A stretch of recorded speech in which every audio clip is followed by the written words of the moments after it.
As you can probably guess, I'm somebody who watches a lot of TV, and I consider my palette to be pretty wide.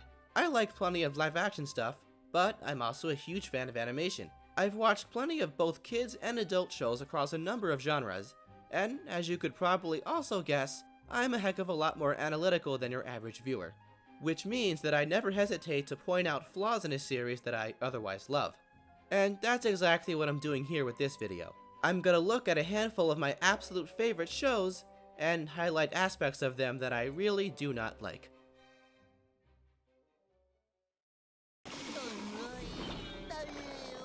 a brainstem? I know! I'll just walk backwards, and that should get me back to the beginning of the day. Straw Cap Nicholas, Straw Cap Nicholas. If I had to pick a single show to define my childhood with, SpongeBob SquarePants, without a shadow of a doubt, would be it. I lived and breathed this show for the first 10 years of my life, and I find myself quoting it on a regular basis to this day. Now, the popular opinion is that SpongeBob's quality took a major nosedive after the first movie came out, but then began to improve again after the second movie. But I don't really agree with this. First of all, I think seasons 4 and 5 are, for the most part, pretty great. Yes, they definitely had their share of bad episodes, but when they were good, which was most of the time, they were pretty much just as good as the first 3 seasons. But on the flip side, I have really not been a fan of the general direction SpongeBob has taken since season 10. And that's because the show's style of comedy has gone from a mix of physical and verbal to purely physical. You see, something that made SpongeBob stand out from other animated shows during its heyday was the fact that its typical cartoon wackiness was paired with impeccably sharp dialogue that people continue to quote to this day. Is mayonnaise an instrument? Am I really gonna defile this grave for money? Of course I am! Who put you on the planet? No! This is Patrick! Goodbye, everyone! I'll remember you all in therapy! But now, every episode just feels like a non-stop sugar rush from start to finish with zero room to breathe. The wacky faces, bizarre scenarios, and gross-out humor have all been turned up to 11, with little to no moments of the characters just talking to offset any of that wackiness. And for as middling as seasons 6 through 8 often were, this is something that era of the show still understood far better. Even the blandest, most boring episodes had at least 1 or 2 chuckle-worthy lines. Sure, the show had definitely gone downhill, but the core essence of what made SpongeBob SpongeBob was still there, and it would occasionally shine through to deliver a great episode from time to time. But these newer seasons feel like they've stripped the show of its identity entirely, trading it in for a style of humor that can best be described as discount Looney Tunes.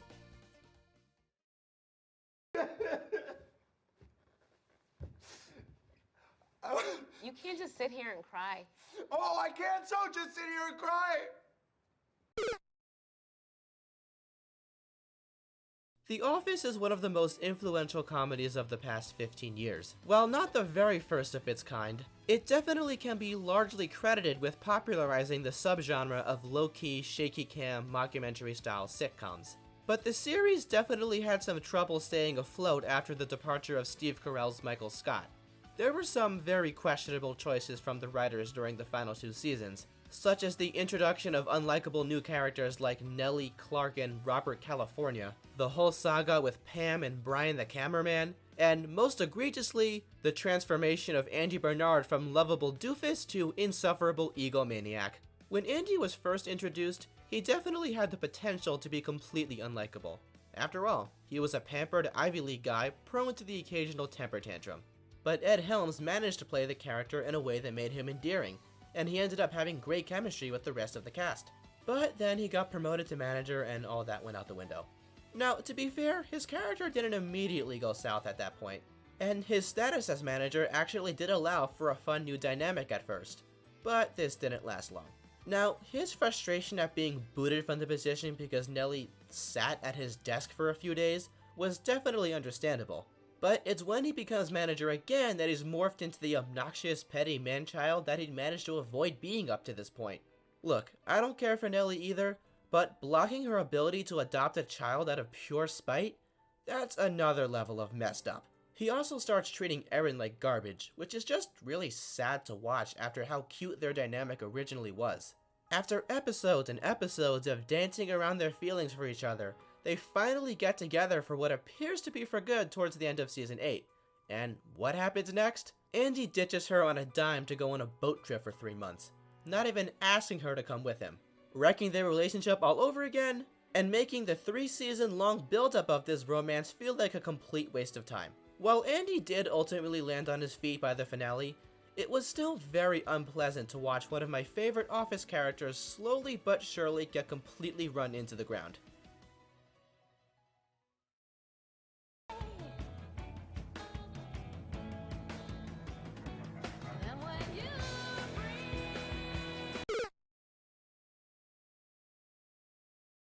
It took a while for me to get around to watching Rick and Morty, but once I finally did, I did not regret it. The world Dan Harmon and Justin Roiland have created pretty much provides them an endless sandbox for any insane scenario they're able to think up. Which is precisely why it's so frustrating to see the show occasionally bogged down by rote drama centered around a group of characters I really don't care about on any deep level. Rick and Morty is at its best when it's focused on 2 things: delivering surreal sci-fi adventures and being really, really funny. But the show starts to lose me whenever it insists on trying to make us feel bad for the main cast, when almost all of them are pretty much horrible people. Rick is a narcissistic, nihilistic sociopath who stops at literally nothing to achieve his goals and prove his superiority. Morty destroyed his original universe in the Love Potion episode because he was trying to get with a girl, and nearly does so again in the Crystal episode for the exact same reason. Beth is a bitter egomaniac, and Jerry is a pathetic, self-loathing parasite. Now, does this mean they can't ever be funny or entertaining to watch? Of course not. But it does mean that I'm just never gonna buy them as these multi-layered characters who are deserving of the audience's sympathy. No amount of sad music or sentimental speeches are ever gonna convince me that Rick is anything other than an amoral nihilist, or that Beth and Jerry have anything other than the worst marriage in the history of television and should get as far away from each other as possible. Look, I'm not saying that there's something inherently wrong with this kind of character drama, but it just doesn't belong in a show like Rick and Morty. Going forward, I'm hoping this series sticks to what it does best, just making us laugh. You never know what might happen if you don't...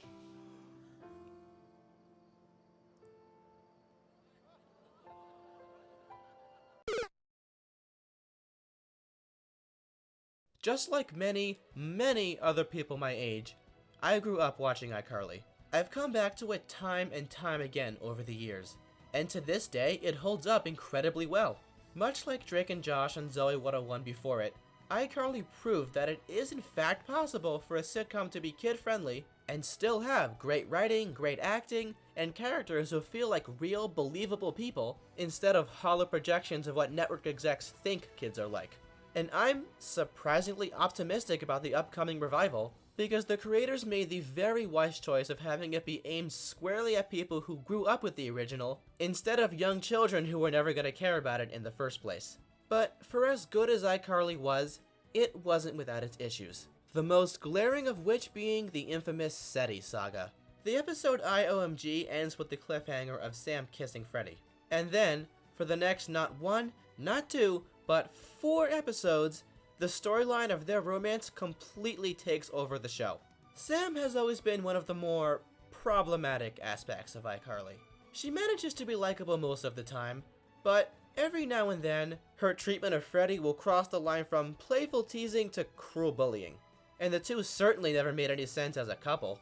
But the thing is, even though the idea of Sam and Freddy getting together would never have fully sat right with me, there was a way this storyline could have been done better. We could have gotten hints of Sam slowly developing feelings for Freddy over the course of the show, with those feelings perhaps being sparked by their kiss back in Season 2.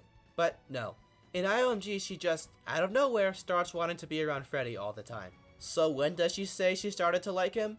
At some unspecified point in the past that happened off-screen. Now, a far better example of a sitcom pairing up 2 of its main characters is Friends with Chandler and Monica. Because A, the 2 of them getting together made sense because it was properly built up to, and B, there was never a point where every other aspect of the show took a back seat in service of putting their relationship front and center for half a season straight. And with Sam and Freddy, you never get the sense that either of them grow as characters during this storyline. You could completely erase these 5 episodes from existence, and nothing about the rest of the show would change in any way. The moment they break up, they go right back to treating each other like they always have. And the fact that they dated is never brought up again save for one throwaway line during the finale. But the worst part of Sam and Freddy's relationship is the fact that it simply is not entertaining to watch. At all. They work as a couple exactly as much as you'd expect them to. I.e., not at all. The episode I Date Sam and Freddy in particular is nothing short of painful to sit through. Here's the whole episode. Sam and Freddy start fighting about something stupid. Carly, quote-unquote, solves their argument by taking the exact middle ground on the issue, only for them to be fighting about something else 2 minutes later. Wash, rinse, repeat. The show insists on trying to make us root for this relationship, while constantly showcasing why it has no business existing. This moment in particular really gets under my skin. Having Sam in your life is like... it's like owning a wild chimp. Sure, she's unpredictable. She can go berserk and chew your foot off, but you keep her clean and well-fed. She's adorable and cool and tons of fun. This is honestly a really harmful message, especially for a show that had an audience primarily made up of preteens, some of whom might have been entering their very first relationships. Your partner is supposed to be your equal, somebody who takes care of you no less than you take care of them. You are in no way obligated to put up with their toxic behavior just because they say they love you deep down.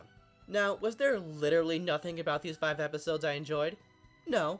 There are some good bits here and there, like a lot of Spencer's antics, Jim Parsons' guest appearance, Freddy's Training Bros Club, and of course, Gibby's amazing song. But regarding the main storyline surrounding Sam and Freddy, they completely dropped the ball every step of the way. And if you ask me, I think it's because the iCarly team didn't even want to make these episodes in the first place. Chances are this was a ratings grab forced upon the writers by Nickelodeon, who were clearly trying to capitalize on all the shipping wars going on within the fanbase. You know, even though the show had already dedicated an entire episode to making fun of said shipping wars.